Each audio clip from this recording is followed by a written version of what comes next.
gihe cya karindagiza,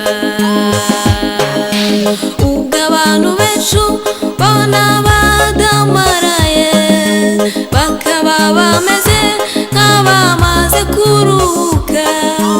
Satani washyize umwete aratwara benshi, abantu b'Imana barimbuwe no kubura ubwenge, abantu b'Imana barimbuwe no kubura ubwenge.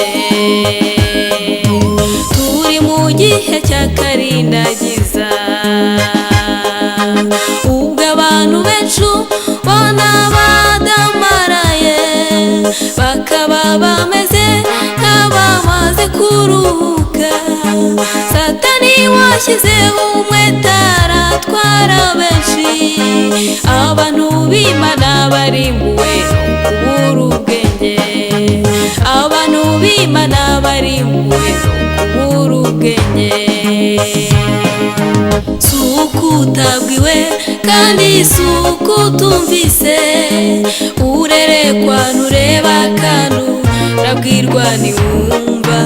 Ubwo ubuze ubwenge yo nanjye ndakuretse, nzagukina ku mubyimba ibyo watinyaga ubibonye.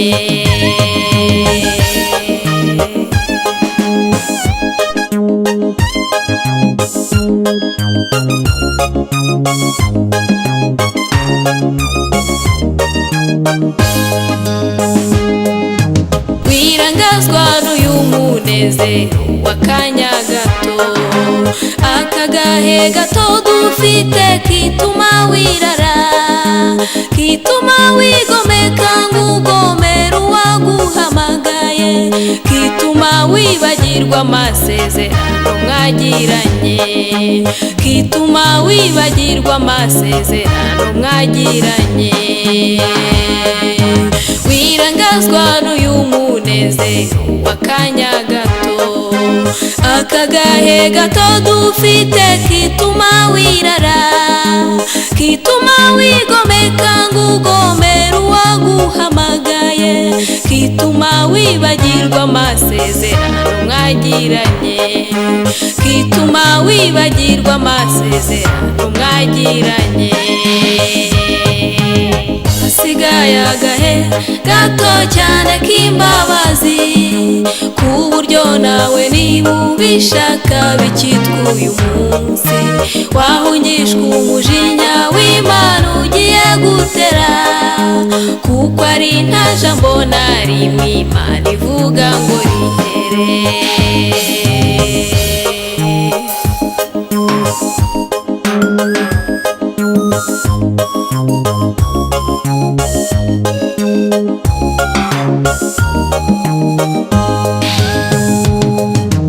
Dore wabwiwe byinshi n'uwo kukubamo, abakozi b'Imana nabo ntabwo bacecetse, hari nabo yagutumagaho bavuye kure.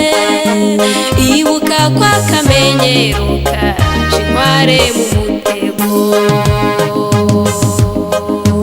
dore wabwiwe byinshi n'uwo kukubamo, abakozi b'Imana nabo ntabwo bacecetse, hari nabo yagutumagaho bavuye kure. Ibuka kwa kamenyero kaje inkware mu mutego, hasigaye agahe gato cyane k'imbabazi, ku buryo nawe niba ubishaka bikitwa uyu munsi wahungishwa umujinya w'Imana ugiye gutera, kuko ari nta jambo na rimwe Imana ivuga ngo rihere.